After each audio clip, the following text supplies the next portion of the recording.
कोण होणार चिखलीचा नगराध्यक्ष? पंडितराव देशमुख की काशीनाथ बोंद्रे? कोण मरणार बाजी? कोणत्या पक्षाचे किती उमेदवार होणार विजयी? 21 डिसेंबर रोजी पाहत रहा दिवसभर चिखली नगरपालिका निवडणूक निकालाचे थेट प्रक्षेपण फक्त CCN न्यूजवर. आपल्या हक्काचे चॅनल CCN न्यूज. एक पाऊल महाराष्ट्रासाठी.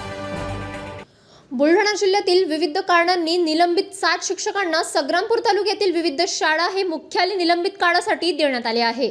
विशेष म्हणजे जिल्हा परिषदेचे IAS मुख्याधिकाऱ्यांनी हे निलंबनादेश काढून निलंबित शिक्षकांना मुख्यालय राहणे बंधनकारक व मुख्यालय न सोडण्याचे आदेश दिलेले असतानाही यातील एकही शिक्षक वर्षभर मुख्यालय न राहता त्यांचे वर्षभराचे वेतन संग्रामपूर गट शिक्षणाधिकाऱ्यांनी काढण्याचा धक्कादायक प्रकार समोर आला आहे. आणि यामुळे जनतेच्या पैशाची स्वयंघोषित नियम बनवून कशी उधळपट्टी होत आहे हे समोर आलं आहे. निलंबित 7 शिक्षकांपैकी रेखा माणकर या बॉक्ससारख्या गंभीर गुन्ह्यात आरोपी असतानाही त्यांना संग्रामपूर तालुक्यातील निमखेड प्राथमिक शाळा हे मुख्यालय देण्यात आलेलं आहे. मात्र गेल्या डिसेंबर महिन्यापासून त्या एकही दिवस मुख्यालय आलेल्या नसल्याची नोंद ABP माझाच्या कॅमेऱ्यात कैद झाली आहे.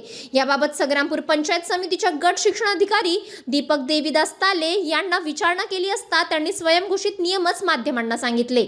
या पंचायत समिती अंतर्गत 7 निलंबित शिक्षक मुख्यालय हजर न राहता त्यांचे वर्षभराचे पगार काढल्याचाही अजबच उत्तर गट शिक्षणाधिकारी ताले यांनी दिला. तर निलंबित शिक्षकांना मुख्यालय हजर राहणे हे बंधनकारक नसून त्यांना पगार दिला जात नसून उदरनिर्वाह भत्ता दिला जात असल्याची माहिती त्यांनी दिली. मात्र पॉक्सो सारख्या गंभीर गुन्ह्यातील आरोपी शिक्षकेच्या गेल्या वर्षभराचा पगार मुख्यालय हजर न राहता काढल्याने आता गट शिक्षणाधिकारी अडचणीत आले आहे, कारण त्यांनी जनतेच्या पैशाचा अपव्यय केल्याचं म्हटलं जात आहे. इथे निलंबित शिक्षकांचं 7 शिक्षकांचं मुख्यालय देण्यात आलेलं आहे. संग्रामपूर तालुक्यामध्ये 7 निलंबित शिक्षक आहेत. ते सध्या कुठे आहेत? या ज्या 100 शाळा ज्या आहेत, 102 या 102 शाळेवरच ते कार्यरत आहेत. मला 2-3 शिक्षक कुठे भेटतील? आता मी जर गेलो तर कुठे भेटतील ते? मला एक शाळा सांगा जवळ. नाही, कुठल्याही. आता संग्रामपूर आपली जवळची शाळा आहे. इथं कोण दिलेलं आहे? त्यांचं नाव आम्ही आपल्याला भेटू. निलंबित शिक्षक निलंबित शिक्षकांना मुख्यालय दिलेलं असतं.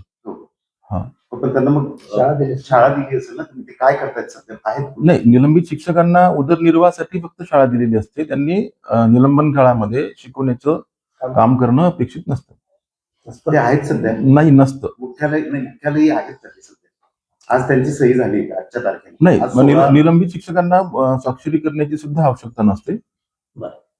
त्यांचा उदरनिर्वाह, त्यांच्या कुटुंबाचा उदरनिर्वाह चालावा, ज्यासाठी उदरनिर्वाह भत्ता त्यांना दिला जातो. जोपर्यंत निलंबित आहेत तोपर्यंत त्यांनी काम करणं अपेक्षित नसतं. मुख्यालय येणं गरजेचं नाही, मुख्यालय त्यांना दिलेलं नसतं ना. मुख्यालय त्यांनी असणं गरजेचं आहे. आज आलेले आहेत ते 7 शिक्षक. त्यांनी असतातच, दर महिन्याला ते आपल्याला सादर करतात. नाही, आज आहे का? 16 डिसेंबरला ते आता मुख्यालयी आहेत का 7 शिक्षक? असायलाच पाहिजे.